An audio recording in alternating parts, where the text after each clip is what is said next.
Alright, we are live and with a fully charged phone this time. My avatar is going to miraculously disappear during the stream. I also noticed that I got a $5 super chat from Mr. Zlixian, who says that the French Le Pen supporters need to be outraged if they want to be represented. You need to understand how things work versus what you read in the history textbooks, right? So in the history textbooks, and this is the vision that I had all the way up until I was like 26 years old, right? Like I was living on planet Earth under different suppositions, and my entire mindset was built around them. So in the history books that I read, I found that everyone on planet Earth, not just in my country, but like everyone everywhere on Earth, loves democracy. Like this is the system that everyone adores. And the only reason you have nations on Earth without democracy is because the people are oppressed. And every single person, every single human being in that country would love freedom, they would love democracy. And so, if by some miracle, like the leaders are taken down, whether a revolution or they step down or whatever, then democracy happens. And this was the mindset that I grew up with, you know? So, like, when America went into Iraq to look for weapons of mass destruction and they got rid of the dictator, it was like, well, this is liberating those people. Like, they're definitely going to be really happy about it. Surely this is not going to cause some social friction. You know, the same thing in Syria. It's like, okay, well, they got rid of Bashar al-Assad. Now Syria is becoming the land of milk and honey. Everything is going to be great there. You know, the people aren't oppressed anymore. Everyone can have a happy life. The same thing with the Arab Spring. And then you realize that you are told a lie. Not everyone likes democracy. There are nations that if you allow them to vote, like you give them democracy, they vote for a different political system. What do you do then? Like if you have a group of people in the Middle East and, you know, the Americans come in, they overthrow their government and they allow the people to vote and the people vote Sharia. Sharia is a system that's not democratic, right? And what do you do in that situation? Well, you gave people democracy and the will of the people is that no, they want Sharia. And they're very outspoken about it. Like, there's no constraints. They're not forced. Like, no, this is what they want. So what do you do? Right? So that was, like, the first thing that I realized. It's like, okay, well, not everyone on planet Earth wants democracy. Like, there are some people that don't want it, and to force it upon them, that would be oppression. But what about the people that do like democracy, right? Like, here in Europe, everyone likes democracy. In the United States, people like democracy, right? So, like, everyone loves democracy here. Well, you realize that's also false. Because for that to happen, you would need the people to actually like the system. Not to like presidential candidates, not to like certain politicians, but to like the system itself. If you like democracy, then you would like the system. And the system means that every 4 years or so, you have someone that doesn't manage to get through office. You know, like your political party doesn't win, and it's someone else that wins. But hey, you know, you did your best. It's like, okay, the other guy's in office now, like 4 years is going to be a different type of system, a different set of policies. But after 4 years, you know, we get to vote again and maybe our guy wins. But like, you would defend the system. Like everything should be on the up and up. Everything should be fair. And so if something were to happen, like if you see foul play, if, you know, even if your guy, let's say like your guy is doing something that he's not supposed to, well, you should encourage that the system gets enforced, right? So like, for instance, let's assume you'd have someone stealing an election, right? And it's your guy, like you like him, but like you should like the system more than the guy and you should demand transparency. Like for instance, let's say in the United States, the Democrats win with mail-in ballots. And people go like, well, hold on a little bit. Like, mail-in ballot is not as transparent as just going into a voting booth with ID and voting there in person. And so, like, we need to enforce that system. Even if we're Democrats and we won now, like, we don't want this. Like, no, this is not okay. You should have, like, the same system that our grandparents had. It worked for them. It's going to work for us. You know? So you realize that no, actually people in reality, they don't like the system. They like certain politicians, or they like certain slogans or talking points. They're not really interested in the system as itself. So when you have a situation like now in France with Le Pen, I guarantee to you that half of France is cheering, while the other half may be outraged. And even if from that half may not be outraged. Like, you may have people that support Le Pen's party, and those people would be, well, I didn't like her anyway. Like, she didn't manage to win the last 2 times around. Maybe it's time for someone new. Maybe it's time for the party to forward someone else, and I will like him more. And that's pretty much why people don't get outraged. It's because it's not the people against the government. It's half of the people plus another big chunk plus the government against the people that are upset. And when you understand this, you start to realize how the world actually works. And you start to realize that politicians aren't there to solve problems or to fix anything. They're just there to manage public opinion. Like, the politicians have an agenda that the public may or may not agree with it. Like, they have an agenda on farming, they have an agenda on immigration, they have an agenda on other things. And the people may or may not agree with that agenda, but it doesn't matter. What their job is to manage public opinion so that it's high enough that they manage to remain in power so that they pass the agenda. That's literally the job of a politician. It's not to solve problems. It's not to improve your quality of life. It's not to raise your happiness. No, like, his job is to fulfill the agenda and to manage the public opinion so that his opposition doesn't get in power and ruin everything. A lot want to create Plato's dream of philosopher kings that control everything. Well, if you look at how the world works, you'll notice that most nations still operate based on their medieval counterparts. Like if you look at Turkey operating very similar, like not identical, but similar to the Ottoman Empire, all of a sudden it makes a lot of sense. Why Erdogan is still in power, why he uses refugees as blackmail against Greece. Like all of these things, it's like, well, if you look at it through the lens of history, and you're still thinking, okay, well, modern day Turkey is still like the Ottoman Empire with some deviations, with some like moderate spin on it. Well, all of a sudden it makes fucking sense. Same with Russia, right? Like, if you look at Russia as the imperialist Russia, and Putin is the Tsar, and he's got like his oligarchs, which are pretty much like his nobility, if you will, and you put that spin on it, then it starts making more sense. China is very similar to how imperial China was run. Like, it's got the like, how does China run? Like, you're allowed to have your business, right? Like, you're allowed to do pretty much everything.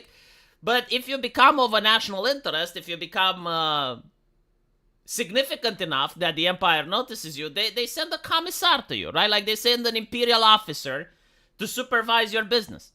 And the imperial officer gets to dictate stuff to you now. It's like, okay, this is the price you're going to set. This is how much output you're going to have. This is what you need to do.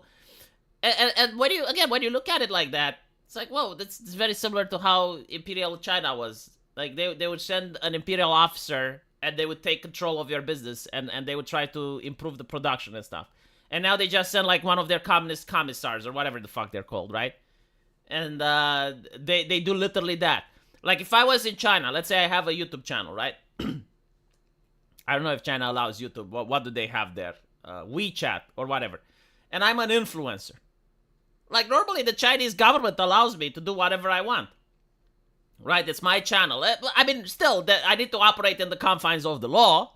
Like, there are certain things I can't do. But, like, generally speaking, they don't try to write my speeches. They don't try to affect the content that I'm making. If I want to talk about video games, I can talk about video games. If I want to talk about traveling, I talk about traveling, right? But if the government does take an interest in me, like, let's say I suddenly have a huge following that they want to tap into, well, then they can take control of my channel. Then they can force me to say the speech. Then they can tell me how many videos per day I can upload, etc., right? And that's pretty much how Imperial China used to work as well. Korean Golden Age was when every kid had to go to school, and the smartest was sent to train in martial arts and scholarly pursuits before being given government jobs. Yeah, but like that eliminates the grift. See, like this is another thing that you quickly learn. You have the illusion when you grow up that people hate corruption.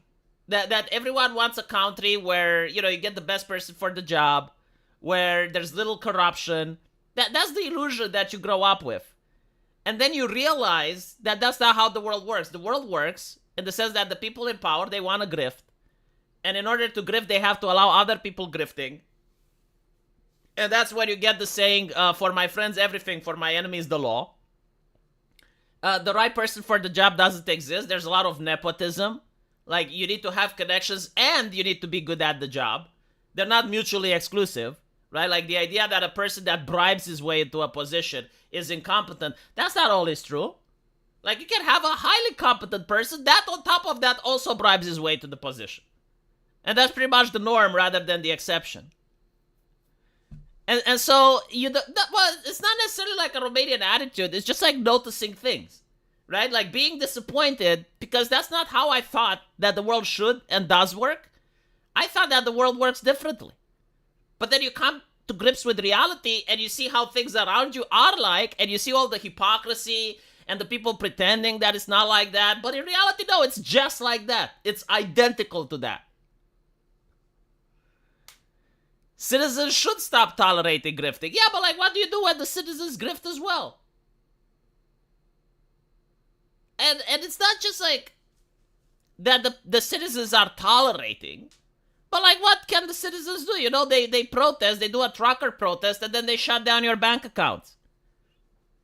I mean, look at the United States with the Epstein case, right? Most people do not believe that Jeffrey Epstein killed himself. Is there an investigation in his death? Did we get to have a hearing with the warden? I mean, maybe we did, but I don't think it was hyper televised.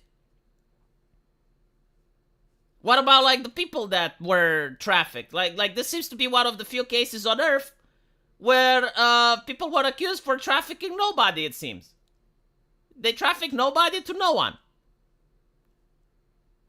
Right? Like people are outraged at what's happening. Nothing is happening. Oh, people grumble. Big fucking whoop. Yeah, people grumble. Sure. You know, they always will. And the moment you understand how the world is like, becomes... It's not that it's a black pill, because a lot of people say, well, it's a black pill. No, it's like, you need to understand how it's like to be able to navigate through it. Like, when you understand it, you deal better at navigating through the situation. And making sure that you create the best environment possible for yourself, your family, and your close circle of friends. Because you can't change the world. This is another idea, you know, that a lot of the young generation, they think they can change the world. Like, you have the social justice activists, and now you probably have, like, a lot of Zoomers and shit. And they think, like, oh, our ideas are going to change the world. No, they're not. No, you're going to be used by the people in power for their interests. You're going to be turned into a useful idiot, and you won't change shit. Like, like, think about it this way, right? The same system that we have now existed 50 years ago. The same levels of grifting, the same stuff, you know, with various small differences. But like 5 generations didn't manage to change it. Why do you think you are the one that will, you know?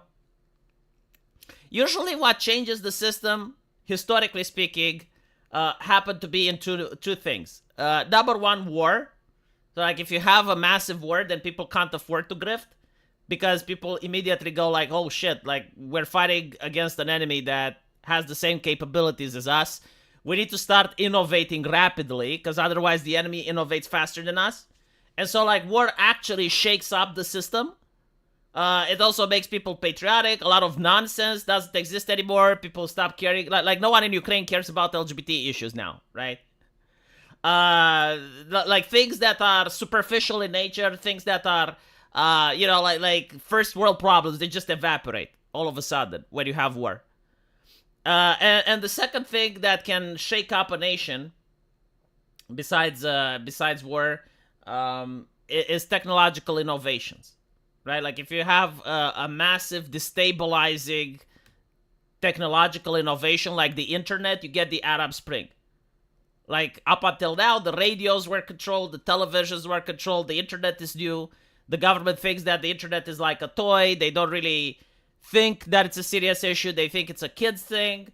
And all of a sudden, governments get toppled because of the internet. And so, like, if you have a destabilizing invention, like something that comes out of the left field, that can definitely. So yeah, war and destabilizing inventions, and sometimes natural calamities. Those also can, like if you have the Black Death, and most of the elites, they get sick. You have like the people in power getting sick. They're in a crisis. They don't know how to manage it.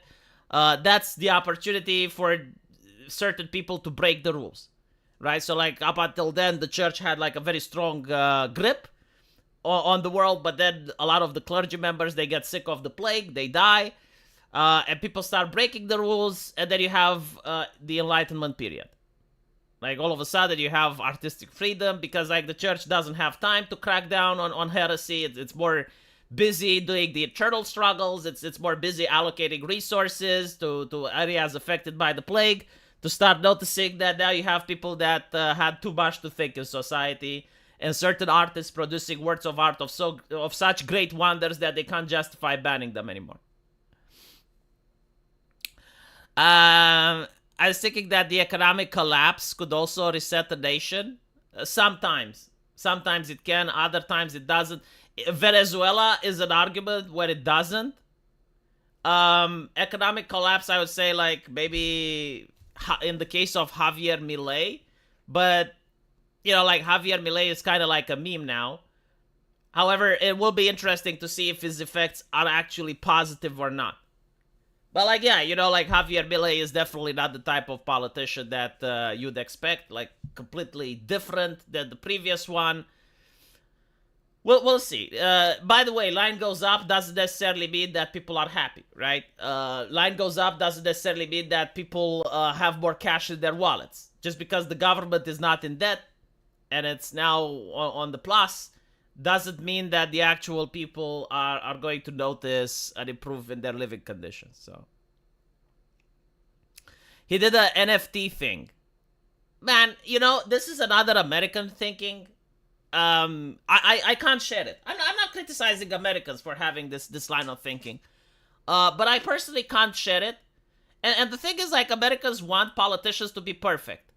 But since politicians are human beings, no one is perfect. And so what you get is politicians that lie to you. That's pretty much it. Okay, he did an NFT thing. What does this have to do with his government? Like, did he do something like that as a president? Like when he is governing, did he pass a legislation that was a scam? Like did he try to scam through these? Well, I mean, like the NFT, you can tie it to his president because like the presidency is also his person, right? But like I'm saying, like, was he using a USAID type of thing? Like, was he embezzling like public funds for something else? Like that would be interesting. But the fact that he did that NFT, at the end of the fucking day, I gotta say that I do believe in in some form of natural selection. Like, if you're dumb enough to buy an NFT and you lose money, then, well, I think you would have lost that money anyway. I genuinely do. Like, if you, at this point, like, there are two things at this point that I genuinely can't accept. Like, if someone comes to me and tells me they're a victim of this, I can't take them seriously.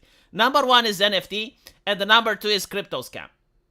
Like, why the fuck are you... No. Just stop buying, like, random crypto coins. Stop buying meme coins. They're all fake. Right? It's the same like a person coming up to me saying that he spent $1 million on lottery tickets and he didn't win. And now he's crying and he's complaining. It's like, well, why the fuck did you do that? Why did you spend money on lottery? Like, lottery, it should be something for fun, right? Entertainment. It's not... I'm just, this is my take. I know not everyone shares it. Like, if you don't like Javier Milei because of that, that's fine, right? But I'm saying that I'm so sick and tired of hearing people complain about NFT in 2025. Like back when they came out, what was it, like 2021 or whatever? Like, when they came out, sure. Like, some people would get scammed by them, and I would understand because it's a new technology and you didn't have time to learn. But come the fuck on, my brother in Christ, it's been 5 years. It's been 5 fucking years, all right? Like let's drop the charade. Let's stop pretending that you're a victim. And if you are a victim, then I think you would have got those money lost in a different way anyway. Like, you're so gullible at this level and so uninformed that just by going through society, through daily life, you would have lost that cash. Off topic, but consider checking out Ubisoft's situation got much worse from Asmongold, a Japanese politician. Thanks Asmongold for his work. No fucking way. I'll make a video about that. Holy shit. That's hilarious. I also saw like a cop that was blasting an Asmongold stream before getting into a shootout, and that went viral as well.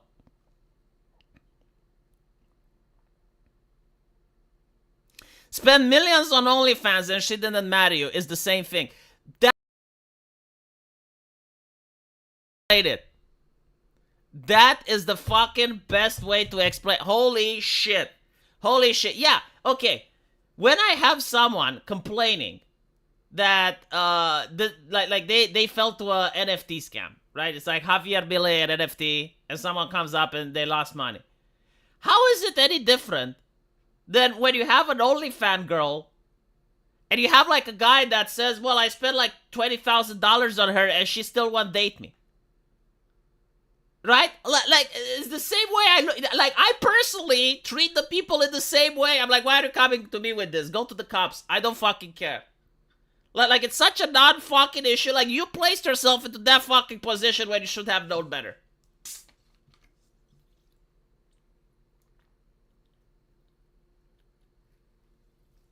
You know? Like, am I wrong with this take? And there are like so many people that fall into this, and they come and they tell you, it's like, oh my goodness, I went and I spent so much money on this e-girl, and she doesn't want to answer my DMs anymore. Man. Yeah, no, I generally don't get the OnlyFans thing. I never, ever opened OnlyFans, and I generally don't get it. I don't get it. Like, why are you paying money to see women when, like, number one, porn is free, and number two, if you're that fucking desperate, like, can't you just pay a real woman to sleep with you? Or to talk with you, or whatever? I seriously just don't get it. But, like, because I don't get it doesn't mean that I prevent other people from doing it. You know, like, if that's what you like, if that's what you're into, fine. Just don't tell me about it. I'm not interested. Don't talk to me about it. Don't talk to my family about it. Like, I don't want to hear it exists. I can go through society while allowing certain things to exist and at the same time not wanting to hear about them. Even OnlyFans is free if you aren't dumb. Again, I generally don't know this thing. But like, I do see people complaining that they spent a lot of money to one streamer or some such, and then they're coming back and they're crying that the streamer blocked them. And the shocking thing is that I go on Reddit or I go on Twitter and they get a lot of emotional support. Right? It's like, oh my goodness, like, he spent so much money on that girl, and it's like, what? Why though? Like, I you know, unironically, I understand people that would say that, you know, they dated the girl and they bought her a diamond ring and then she broke up with them. I actually get that, because, like, that is more likely to lead to a relationship, right? Like, courtship and real life dating does actually lead to marriage. So, like, it's more likely in the mind of that person that his behavior would have been successful in achieving what he wants.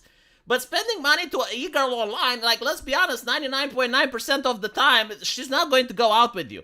In fact, simply giving her money makes it even less likely that she will go out with you, because now she placed you in a position of inferiority. Like, women, believe it or not, they also have their own opinions on people, and they know that what they are doing is demeaning.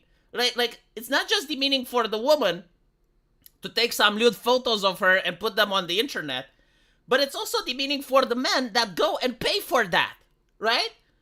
I don't know if it's called hypocrisy or whatever, but if you show your tits to the internet, the people that pay money to see your tits, in her mind, they demean themselves. Like, you're doing a financial transaction for something you as a man should get for free. Like, you should have the ability to seduce a woman so that you can see tits for free. You shouldn't have to pay for it, right? So if you pay for it, like, in her mind, you're already demeaning yourself. She's not going to tell you that, but at a subconscious level, like, she understands that you're the type of guy that has to pay for tits. So, like, why would she go out with the guy that has to pay for tits? What type of relationship does that even look like? Like, imagine the husband and the wife is like, hey, do you remember when you had to pay to see my tits? What type of bedroom conversation is that? Like, just stop it, you know? Stop think. Like, if you go and you wanna pay an e-girl because, like, I don't know, like, you see a famous actress, right? You see a famous actress, and let's say she opens an OnlyFans, and you really want to see her booba. You really want to see her booba because she's absolutely famous, she's gorgeous, you know, let's say Kason or someone, you know, Shy Lily, whatever the fuck, right? And you're just curious because, like, most heterosexual men, they want to see naked women. Like, it's hardwired in our brain. And you're curious, it's like, okay, how does this woman look naked? And you go on OnlyFans and you pay money and you see it, that's one thing, okay? Like, that's one thing. But if you're thinking, all right, I'm going to pay her money so that she gets interested in me and that she goes out with me, then you're a retard. Like, that's a completely different thing. You're in a different category now. That now you're in the category of looking down upon. It's like, really, you have absolutely no way of seducing a woman in real life, going out with her in a healthy relationship, and getting to see tits for free. Like, you have to go on the internet and do it.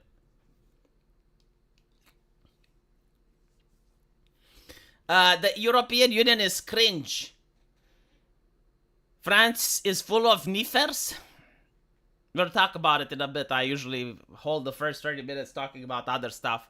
Because then, like, if I talk about the main subject, when I move to other stuff, I have more people coming in and ask me, like, V, when are you going to talk about the main stuff? I already did. But V, I wasn't there. Talk about it again.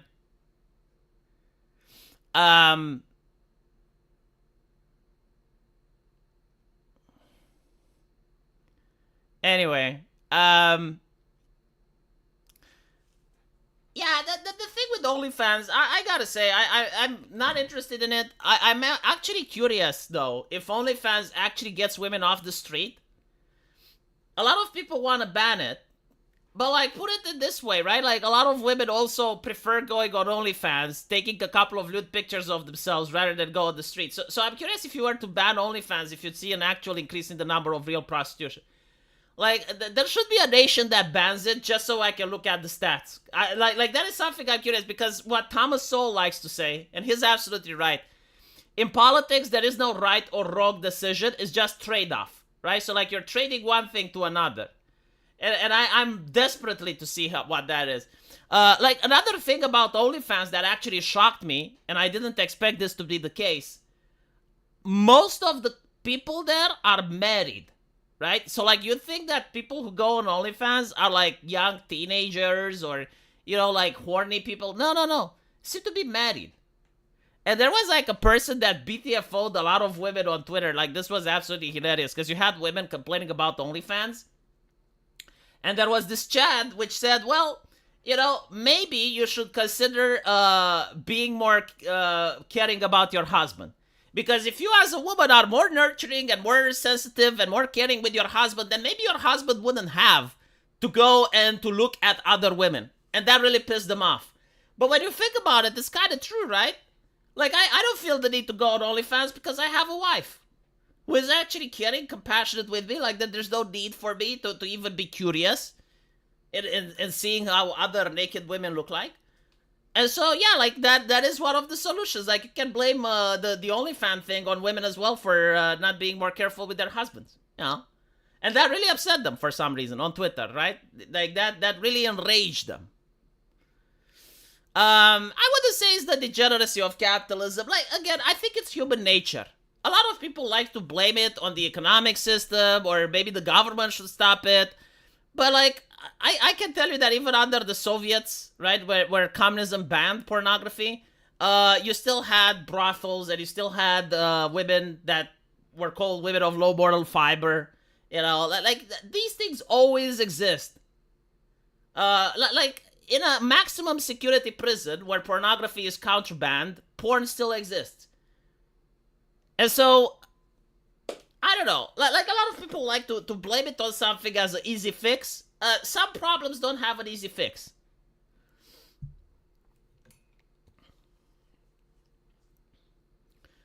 Women's oldest profession. It is actually, you know, like, I hate the fact when people say being a prostitute is the oldest profession, because it's not correct. The oldest profession is hunting, right? Because the prostitute expects payment, and in order to pay her, like in prehistoric time, it was either providing safety, right? So like being a bodyguard, I guess, or providing food, being a hunter. So I think either hunting or the protection racket must have been like the oldest professions of mankind. Plenty brothels in the CCP and the Soviet Union. You just needed to pay a fine to the cops. Yeah, this is what I'm trying to say. Like a lot of people like to pretend this is new, but no. Like I'm telling you that it used to exist before my time, and probably existed before that as well. Asking women to be caring and compassionate is misogyny to woke women on the internet who feel entitled talk for all women. Yeah, that's another thing. You know, like you have like an activist that speaks on behalf of all women everywhere.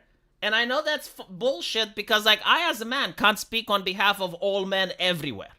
Like nothing that I say about men is going to apply to an even a majority of the population. It's such a wide demographic. But you have women on the internet that are activists and they're pretending they're speaking on behalf of all women.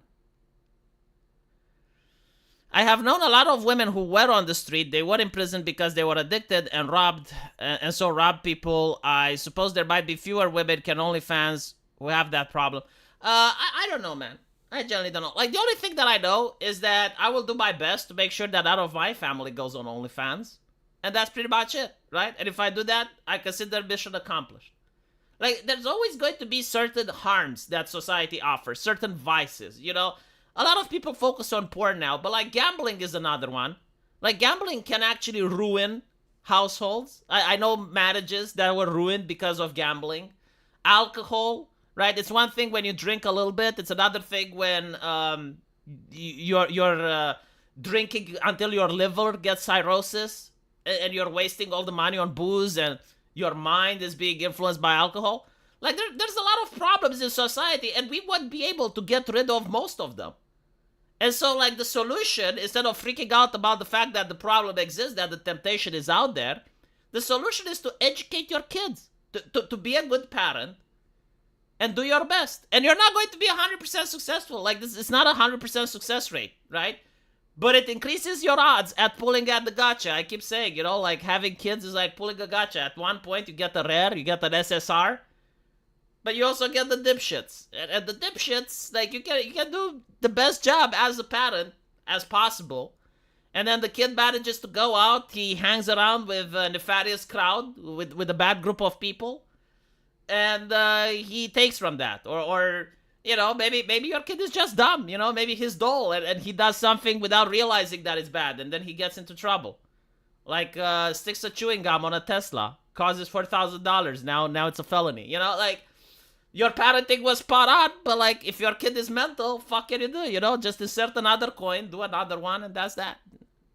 Like people need to dial it back a little bit on this infinite level of compassion, this infinite level of like we need to have maximum safetyism, because our grandparents were like that. Neither were our great grandparents, nor them before that. Like this is a new thing where the entire society needs to be like a well-managed bouncy castle with all the safety involved. And no. Men need to drink alcohol and gamble to be healthy, in moderation, of course. I think you can be healthy without drinking and gambling. But, like, I don't judge what other people are doing, right? Like, I can judge what me and my family are doing. Like, if you're my wife and you start drinking and gambling, we're going to have a serious talk, man. I'm going to have a serious talk. Like, woman, what the fuck are you doing? Like, that's our money that you're wasting away. So either you stop, or then I'll not give you any more cash from my pocket. Like, you're going to have to pay for shit yourself. Right? So, like, that's how the conversation will go. But, like, if you're my neighbor, man, and you like to drink and gamble, you know, maybe at some point I will tell you something, and I'll be like, dude... I notice you're or not on a winning streak. Don't you like? Don't you want to stop or something? But like, if you don't listen to my advice, then you know, knock yourself out. It's not my business to stop you. It's not my business to help you.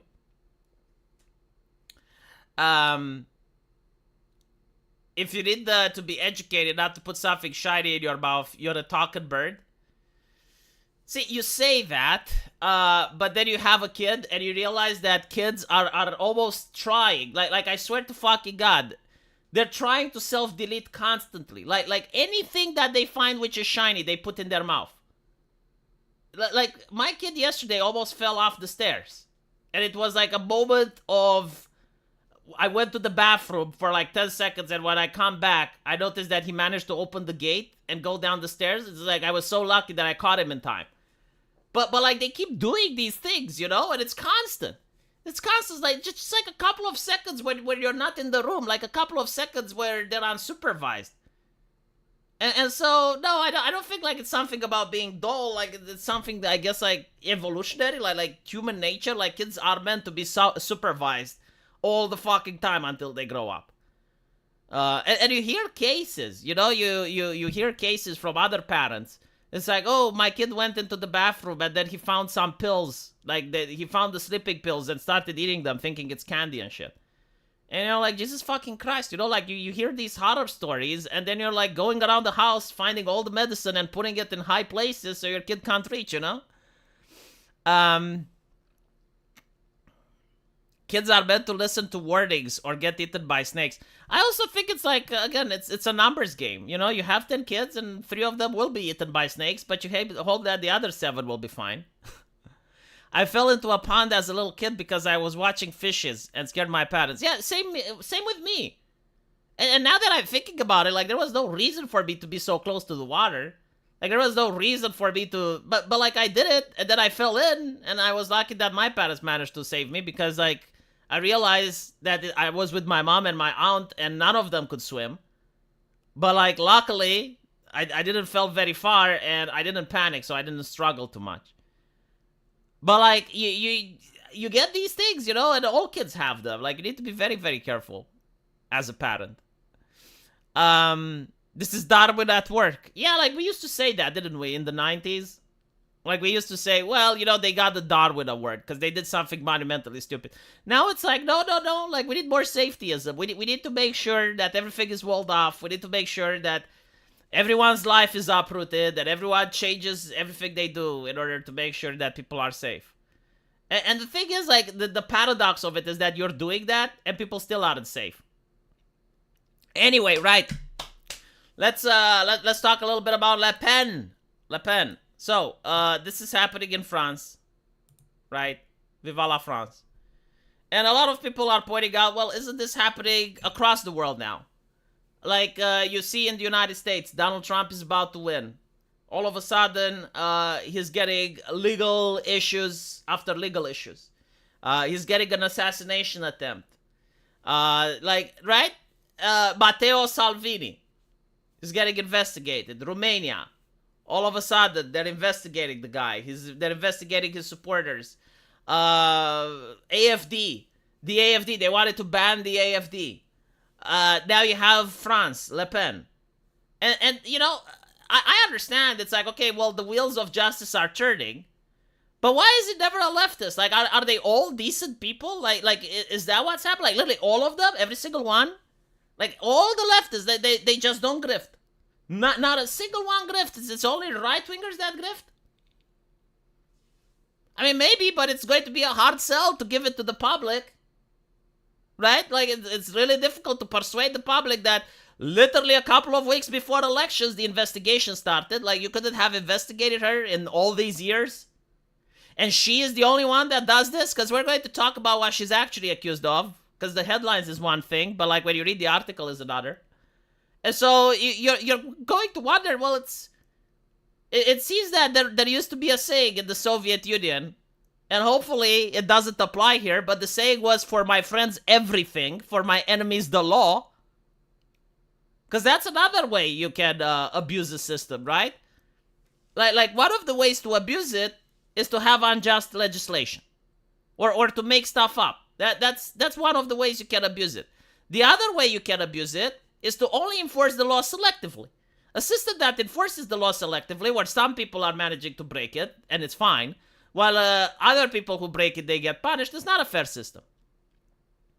And so what is she accused of? Well, from my understanding of French law, and again, if you know better than me, please correct me. But the European, you have a political party, right? So I think like in the case of Le Pen, it's called the National Front. Okay. So you have a political party, and that political party is going to send people to the European Union, right? So it's going to have certain people that are EU MPs, and they get sent to the political to the European Union, and it's going to have people within the nation that are going to run for their elections. So you're going to have like people from that run for the parliament, probably for mayors. I don't know the French system, but like in my country, it would be like that. You'd have like people that run for mayors, and you also have like someone that will run for the president. And so the European Union, if you become a EU politician, you get a lot of perks. You get a lot of bonuses. And so you get like a huge wage just because you're in the European Union. I think it's around like $5,000 or something like that. I may be wrong. I'll have to update. But it's a lot of money, right? Just by the fact that you are an EU MP. Like they pay you a huge, ridiculous sum. And then they also pay you if you show up. Like that's another just massive what the fuck. Right? So not only are you get paid because you're an EU MP, but like every day that you get to show up, I think it's like another 200 euros. And it adds up, right? Like if you show up every single day. And then you also get paid to have aides, right? Like people that help you. So, for instance, let's say Sargon Akkad manages to get an EU MP, right? So, like, he's now in the European Union. And the European Union would give him, I think it's like $4,000 or something like that, in order to be able to hire people to help him out. So, you can hire someone to write your speeches, schedule your meetings, interpret the law for you, draft I don't know if they draft legislation actually. But like you get to hire like a secretary, if you will, you know, like a team, a staff. You can even hire a guy with a camera to film you around, like, right? So you have like money allocated for that. And this is what Le Pen is accused of doing. Like she and a couple of others from her party were having money to hire staff to help her out with the European Union, right? So like the people from the National Front that got elected as EU MP position, they got money to hire helpers. Now, obviously, the helpers were associated with their party, right? Because if you run for elections, you have your staff around you, you have your group of friends, your activists, your volunteers, and when you get elected, you reward them, and you're like, okay, you come with me to Brussels, and I'll pay you, and you keep helping me out, right? Well, apparently, those people also helped out with Le Pen's local elections. So like on their free time, they volunteered in order to help her out with the internal election as well. And apparently that's embezzlement. So because they were paid to do European Union stuff, and they decided to also help out with this, that's embezzlement. I don't know French law, maybe it is. But if that's embezzlement, I mean, dude, you're telling me that not a single other party is doing this in the entire European Union? Not a single one is doing this? Like, you're telling me that all the helpers, the moment they get into the European Union, they cease all contacts with their nation state and they don't put any work at a local level at all? So like, let me get this straight, right? Like, let's assume that I'm with the well, let me hold on. Not with the conservatives. I'm with the SPD in Germany, right? And I work with the SPD and I write the speeches for politicians. And so I make some of the best speeches ever imaginable. And I managed to get one of their members to enter the European Union. And now that guy is at the European Union. He's getting funds from Brussels. And he says, V, you're going to come with me in Brussels and you're going to keep writing speeches for me and I'll pay you. And I'm like, great, you know, that's nice. Sure, why not? I get to live in Brussels, right? Like the prestige. So now I'm in Brussels and I'm writing speech for this guy. But then the elections in Germany are coming up. And as the elections in Germany are coming up, they need speeches. And they go like, well, V, can you write a speech for this guy? Because like he's running in Germany and we want him to win. So if I write a speech for him, now it's embezzlement because I'm getting paid by the European Union? And I'm writing the speech on my own free time? Is that? Well, apparently it may be. I don't fucking know. But like, I don't think that Le Pen is the only party that does this. Like, I find it very difficult to believe that it's only, and again, it's literally before the elections. Like, they couldn't figure it out up until now. What does it take to liberate France from their government? Most people agree that it needs liberation. Most people don't think so. Like, most people are cheering now that she's getting arrested. Not because like they care about the law and they're like really concerned with what happens with the European money, but because the fact that they think she could have won and they don't want her winning. What is the probability that it was entrapment? I don't think it was entrapment. I think this is something that most people do. Like most people who work in politics, they start as volunteers.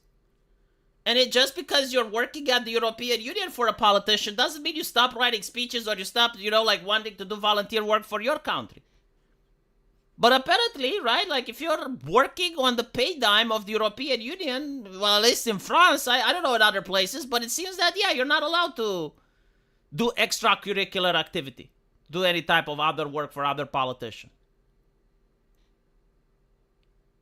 Fucking weird. I don't know. Again, the problem with it is the optics. Like, can you sell this to the public without making look like it was a political hatchet job?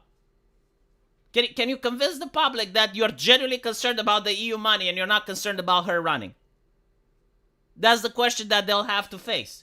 Because at the end of the day, democracy is not about the politician, but it's about the people that the politicians represent. And right now, there's a lot of people that don't feel represented in France.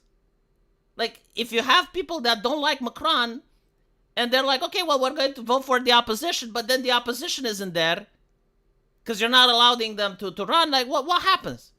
What's the solution for those people? How do they manage to get representation? And you notice that this is a policy at the European level. In Germany, they call it the cordon sanitaire. So you have the AfD, which are the second largest party in Europe. They got a huge amount of votes. And you're basically saying that, no, we shouldn't negotiate with those people. We shouldn't talk with those people. None of their grievances are legit. We shouldn't consider what they have to say. And the question is like, well, hold on a little bit. Like, that's not how a democracy should function. Like the reason you have a democracy is for people's grievances to feel addressed. At least you should listen to them. At least you should try to find a middle ground. But it seems that there is no middle ground. The European Union is dead set on its policy on immigration, on farming, on how to tackle crime, on bureaucracy, welfare. Like, all these things are set in stone. As if Moses came down, as if Ursula von der Leyen came down from the mountain with the tablets. And none of the things are up for debate. There's no negotiation on any issue. They know better, and they will inflict their will. And it's like, well, okay, I mean, you can do that.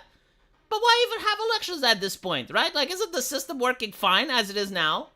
Why even bother with elections, right? Because, like, every now and then the Russians can dominate you on TikTok, or you have a politician that's embezzling money. Isn't that awful? Like, let's just have a monarchy, Crown Ursula von der Leyen as the Emperor of Europe. And instead of presidents, we have regional governors. And then every single 4 years, like, Ursula von der Leyen sends various governors to all of the member states. And we build a grand army in case someone wants to leave, we pull them back in. And isn't that like a much better system than whatever the fuck we have now? I mean, it would also be a system with a lot less surprises. People get excited before elections. People like their candidate. All of a sudden, you have a surprise.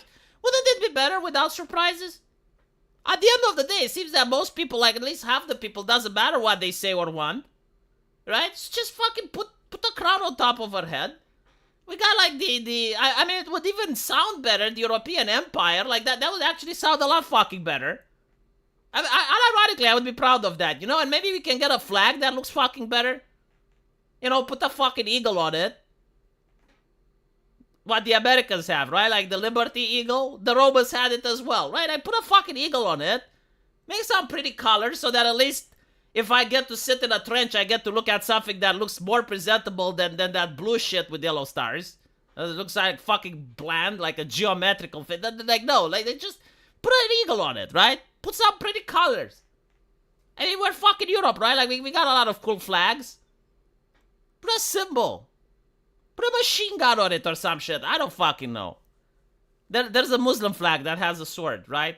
Put a machine gun on it. We have cooler stuff than sword. Put a fucking rocket. Put an Elon Musk rocket, right? Like, we're progressives. We're going to reach the stars. Like, put a spaceship on it. Farage got sidelined too in the last election. He had like the banking issue, didn't he? He got debanked before the last election, if I remember correctly. Yeah, again, just drop the fucking charade, you know? Let's stop pretending. Europe was never the council of democracies. Europe was the continent of monarchy, imperialism, fascism, communism, and Nazism. Like, all of the dictatorships and all of the authoritarian ideology were birthed in Europe. And so, just stop pretending. That, like, this whole thing is so fucking tiresome. Mozambique has the flag with the AK-47. See, that's a fucking badass flag. That's a fucking badass flag. I like the flag with the AK-47. Put a drone on it. Like, that would even be more fucking cool, right? Like, just put a drone on the flag, and there you fucking go.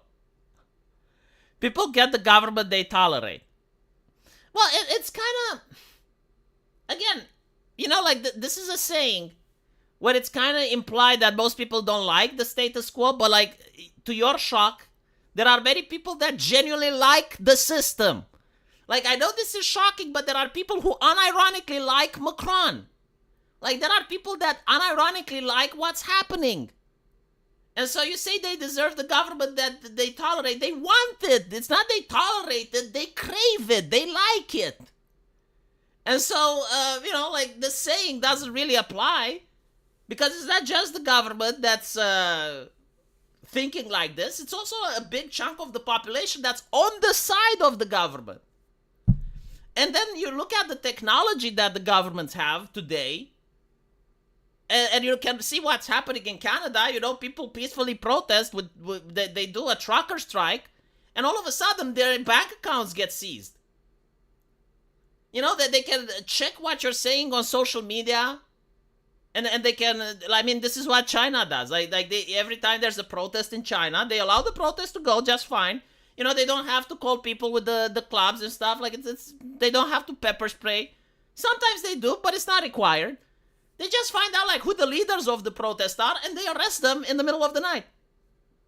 And there's no fuss. There's no cameras. There's nothing. They just disappear, right? And all of a sudden, the protests die down. And then you also have the tracking system. Like, in the United Kingdom, when you had the protests against Keir Starmer. Well, they use the same things that they used to tackle hooligans. Like CCTV footage. You're walking on the street. They see your face. They know you're there. They arrest you in the middle of the night. Like, they send like 10 or 12 police officers to your home in order to arrest you. And then they can seize your bank accounts. They can check your social media. They can track you using your phone.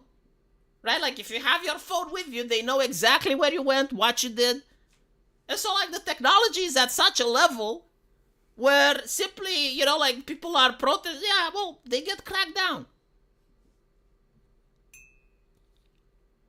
And so, yeah, like unironically, voting and this type of protest is effective, despite what people think. And is effective because if it wasn't, they would have tried to stop it. Like, they wouldn't resort to these measures if voting unironically didn't matter. If they genuinely didn't care, they wouldn't put so much money into the system. A drone with folded blades might look like a swastika to someone. Well, no, I'm not saying they should have a swastika on the flag. I'm saying that they should have something cool on the flag. They don't have to go for the happy wheel. I mean, even the communists had a hammer and a sickle. You know, like just anything besides like some rounded stars that looks like we're trying to copy the Americans, because the Americans have stars on their flag, so now we have stars too.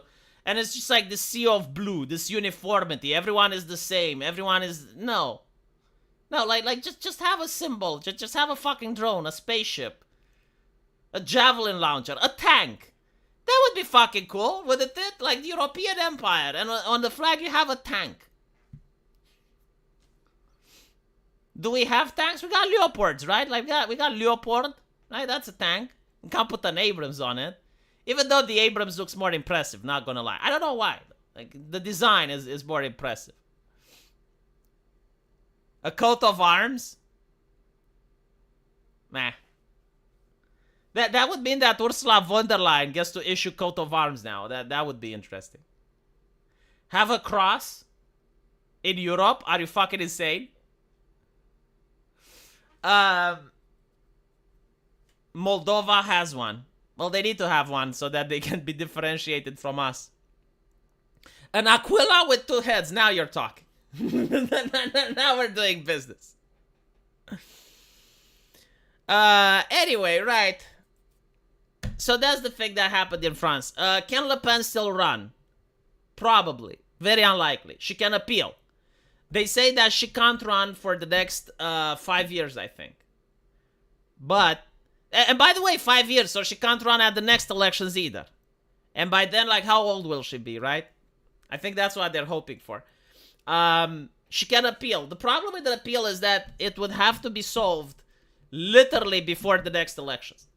So, like, you need to solve the appeal right away. And she would need to also get a favorable ruling. Possible, but unlikely. Still. What Le Pen can do, though, is that she can endorse someone.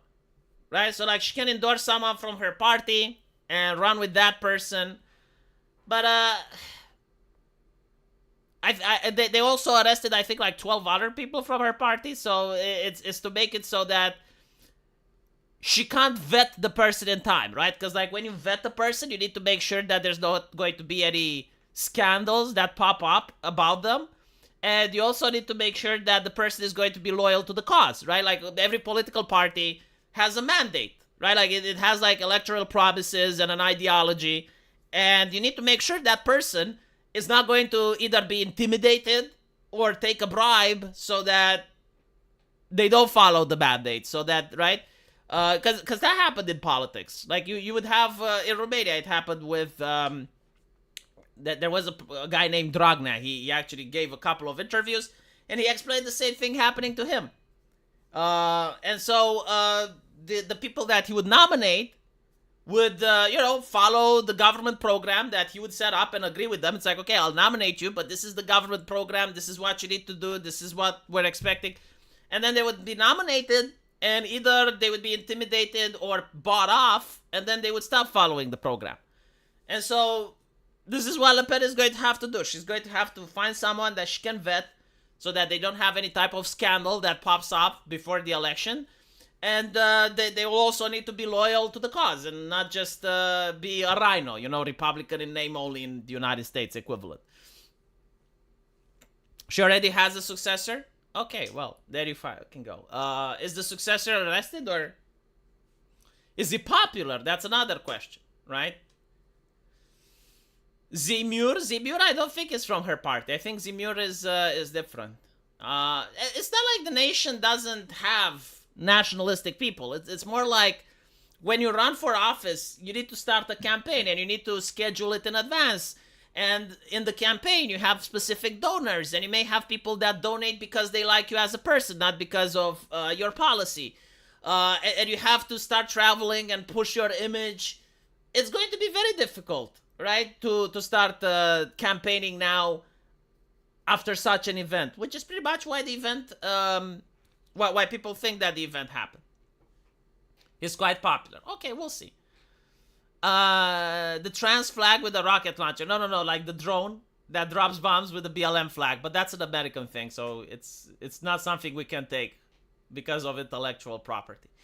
Anyway, right, thank you guys for watching. I'm gonna go and update the videos on my other channels now, and I'll see you all later. Take care.